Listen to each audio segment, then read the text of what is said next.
नमस्कार. मी वैशाली.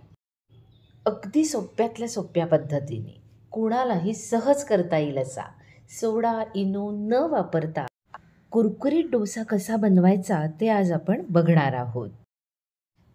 हा डोसा करण्यासाठी सगळ्यात आधी आपण घेतलाय अर्धा कप बारीक रवा. हा कच्चाच रवा आहे.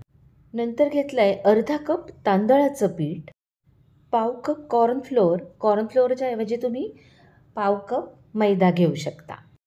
1 टीस्पून जिरं, पाव टीस्पून काळी मिरी पावडर, डोशाला चांगला रंग येण्यासाठी अर्धा टीस्पून साखर घेतली आहे.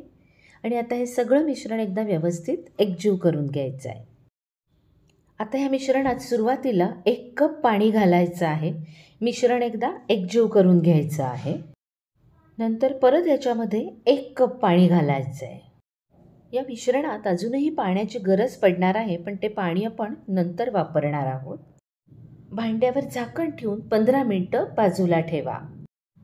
15 मिनटं झाली आहेत. मिश्रण एकजीव करून घ्यायचं आहे आणि आत्ता हे मिश्रण इतपत सैलसर झालेलं आहे. आता इथे मी अजून 1 कप पाणी घेतलं आहे आणि गरजेप्रमाणे या पाण्याचा आपण वापर करणार आहोत. मिश्रणात अजून पाण्याची गरज आहे म्हणून मी उरलेलंही पाणी याच्यात घेते. इथे मी एक मोठी हिरवी मिरची बारीक चिरून घेतलेली आहे. घरात लहान मुलं असतील तर आत्ता ह्याच्यामध्ये मिरची घालू नका. साधारण 10 कढीपत्त्याची पानं एकदम बारीक कापून घेतलेली आहेत. आलं जाड किसणीवर थोडंसं किसून घेतलं आहे. चवीनुसार मीठ घालायचं. रवा, तांदळाचं पीठ, कॉर्नफ्लोअर हे या भांड्याच्या तळाला जाऊन बसतं, त्यामुळे मध्ये मध्ये हे पीठ असं एकजीव करून घेणं गरजेचं आहे. हे डोसे करताना पण कांद्याचा वापर करणार आहोत, पण खूपदा घरामध्ये कुणी कांदा खात नसेल तर काय करणार आहोत तेही सांगते. आत्ता हा कांदा बाजूला ठेवून देते. नंतर या मिश्रणात मी 1 टेबलस्पून तेल घालणार आहे आणि याच मिश्रणात मी परत 1 टेबलस्पून कच्चा रवा घालते. या मिश्रणात कच्चं तेल घातल्यामुळे डोसे करताना तेल पण कमी लागतं आणि डोसा कुरकुरीत व्हायला मदत होतो. आणि रवा वापरला आहे कारण पहिला जो रवा वापरला आहे तो आता मऊ झालेला आहे, तर तो डोसा अजून कुरकुरीत होण्यासाठी इथे आपण परत वेगळा रव्याचा वापर केलेला आहे. आता सगळं मिश्रण एकजीव करून इतपत आपलं ते पीठ सैलसर केलं आहे. गॅसच्या मोठ्या बर्नरवर तवा तापत ठेवलेला आहे. गॅसची ज्योत मध्यम आहे. तवा तापत ठेवला आहे आणि तव्यावर तेल लावून घ्यायचं आहे. आणि बारीक चिरलेला कांदा आहे, तो कांदा असा आपल्याला तव्यावर पसरून घ्यायचा आहे. आणि हे जे भिजवलेलं पीठ आहे हे एकदा वरखाली करून घ्यायचं आहे. डोसे घालताना इथे मी माझ्याकडचा एका छोट्या ग्लासचा वापर करते, पण त्याच्याऐवजी तुम्ही पळी वापरली तरीही चालेल. आणि हे पीठ तव्यावर घालताना गॅसची ज्योत मध्यम पाहिजे. तवा नीट तापला जाणं गरजेचं आहे आणि जितकं शक्य होईल तेवढं हे थोडंसं असा हा ग्लास वर पकडून मगच पीठ तव्यावर सोडायचं आहे.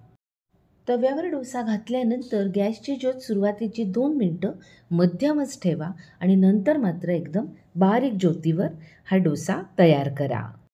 आणि सगळ्या बाजूनी जेव्हा हा डोसा असा व्यवस्थित भाजला जाईल तेव्हा तो घडी करून बाजूला काढून घ्या. आणि याच पद्धतीने पुढचे सगळे डोसे करून घ्यायचे आहेत. घरात सगळेच कांदा खात असतील तर बारीक चिरलेला कांदा पिठामध्ये असा घालून घ्यायचा आहे. पीठ परत एकजीव करायचं आहे आणि आधी सांगितलं आहे तसं हे बघा, थोडा ग्लास वरनं पकडायचा आहे आणि या पद्धतीने डोसा घालत जायचा आहे. अगदी झटकीपट डोसा तयार व्हायला लागतो.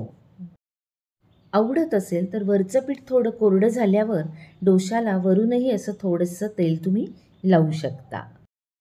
डोशाचा तवा मोठा असेल तर मात्र सगळ्या बाजूनी त्या डोशाला व्यवस्थित कुरकुरीतपणा येण्यासाठी या पद्धतीने तो तवा सगळीकडनं मात्र फिरवून घ्या, म्हणजे आपला डोसा अजून कुरकुरीत व्हायला मदत होते. आणि सगळ्या बाजूनी डोसा व्यवस्थित भाजला गेल्यानंतर तो तव्यावरनं काढून घ्या. या डोशाला रंगसुद्धा खूप छान आलेला आहे.